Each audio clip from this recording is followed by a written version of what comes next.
Hey, Steve, it's Ann. Can you just discuss the aftermath, the feeling this morning, the trip here, and what you're facing with Minnesota? Yeah, I mean, it's a great day, to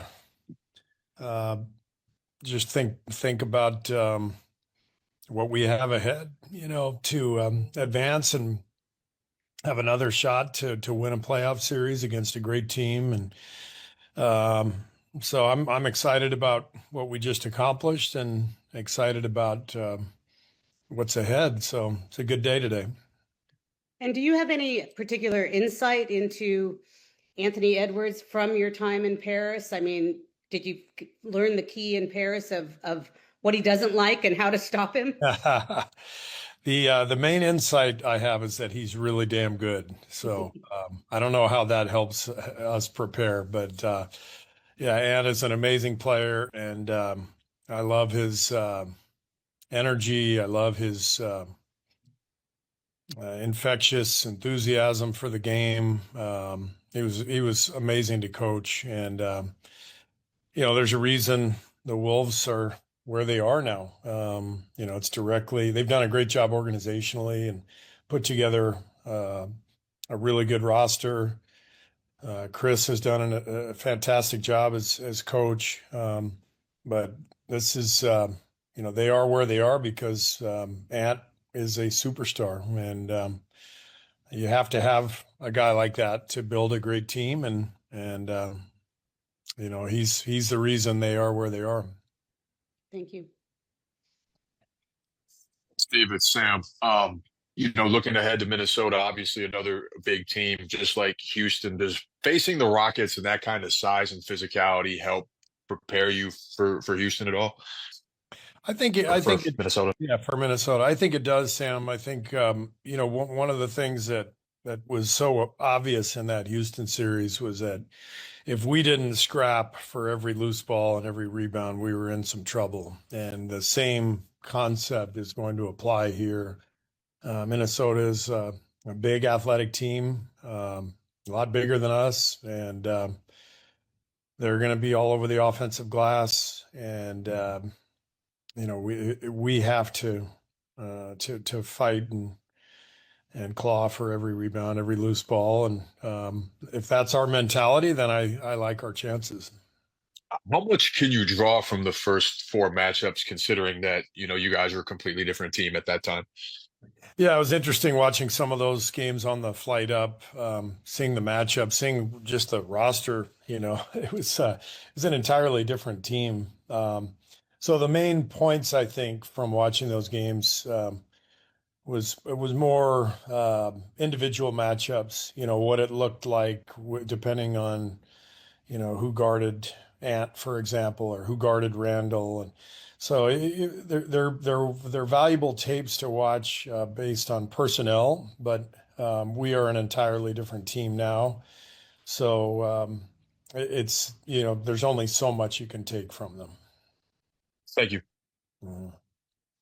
Hey, Steve, it's Monte. You look very comfortable. I am comfortable, Monte. Thank you. Yeah. Some of us probably know about your story that goes back with Ant sort of crediting you for pushing his development. What do you recall about what you told him, the piece of advice you told him a number of years ago? It's a funny story. I mean, I didn't really think much of it at the time. I didn't think I was, doing anything special. We were working him out. I think it was in Atlanta. It was during COVID, so nobody there. I think it's Joe Lacob, Bob Myers, and me. And then Ant goes out to work out with his trainer. We're the only 5 people in the whole gym. And after 15 minutes of just watching him lazily shoot 15 footers, I thought, when's the workout going to start? And it turned out that was the workout. And, so I just went down there and I said, hey, can we see something more?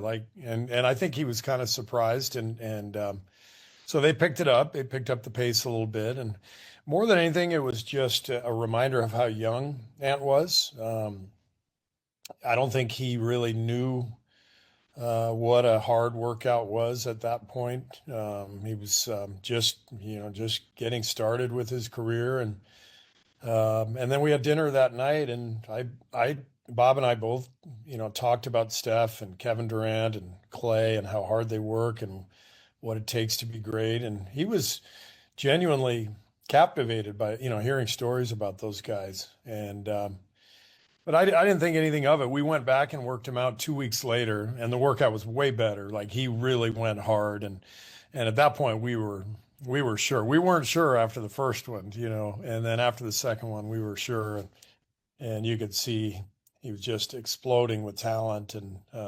charisma, and so that was basically the pre-draft story. And then obviously Minnesota took him before our turn, but a year later, he's telling that story about, that inspired him. And it kind of caught me off guard. I didn't really realize that it was that big of a deal, but that was pretty cool that he said that. And I think it shows that he's a young guy who wants to learn, wants to be great. Are you, knowing what you know about Ant, are you surprised at all that he's kind of putting targets on some of the establishment guys? Last year, KD, this year, LeBron. Now we got Steph coming. I mean, are you surprised at all that he's kind of looking at these guys going, I'm coming for you guys? No, not at all. I mean, that's the kind of confidence he has, the charisma. I watched him, in Paris every day after practice. He and Kevin would go at it, and LeBron and Steph, and they would have these shooting contests, and he's right in the middle of it, talking all kinds of trash. And it's such a big part of who he is, his love for the game, his love for competition, but it's all in a really good spirited way. There's never anything malicious about the trash talk. He loves what he does, and he loves to compete, and the guys around him really enjoy the banter too, because it's always in a humorous fashion. Appreciate it. Thanks. Yeah. Hi, Steve. Hi, Jenny. Hi. Brandon, we all know Brandon's had the courage to step in there and take charges for a while, but I mean, he's doing it against still some really big dudes, and just continues to do it on the playoff stage. And what did you see in a 7-game series from this guy who just continues to grow and it seems like he's taking the shot at the right time, dishing at the right time, and just maybe continuing to make strides now with the whole world watching? Yeah, he's first of all, he's got a great feel for the game, and I think that's what stands out, especially in today's NBA. Some of these guys are so young, and they come in and they're not quite sure what they're doing, and he just has an innate sense of the game. He's also incredibly tough to take all those charges, to stand in there against those big guys. That's not easy, but he relishes it. As far as the series, I think it's a great learning experience for him. He had some huge games. He had a couple tough games, but I think it was all part of his growth and his development. That every game is going to be a little different, but there's ways you can impact the game regardless of whether the shot's going in or not. But he really does a great job for us, connecting the game and making it easier for Steph and Jimmy, and that's an important part of being on this team. And is Gary recovered enough to get his strength back that you feel he'll be? Yeah, we'll see. Okay. See. Yeah, he was on the flight, but he wore a mask, sat in the back away from the rest of the players, and okay. Don't know yet about his status for tomorrow. Okay. Mm-hmm. Thank you. Mm-hmm.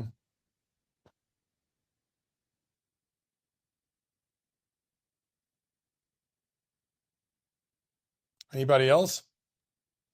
Anything else? Jared, do you have a question from the Minneapolis side? Yeah, just a quick question. Just what has Jimmy brought to you? And can he be any more Jimmy when he's playing against a former team of his? Jimmy has brought incredible confidence and stability to our team. He's a perfect fit because he never turns it over.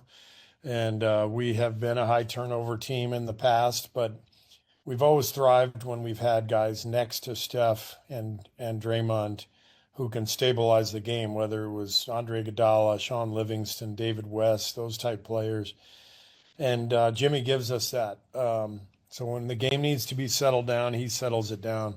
He's got incredible confidence that I think fuels the rest of the guys. You know, they believe in him, but they also feel his belief in them, and that's really important.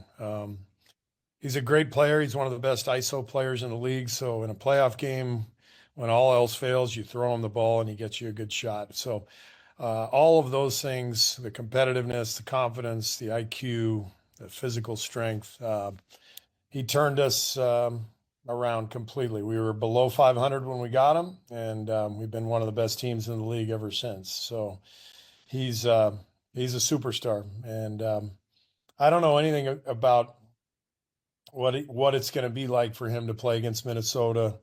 The only experience we had, we played a game in Miami this year. Did not go very well for us. But I don't think that applies here. I just think Jimmy's a gamer.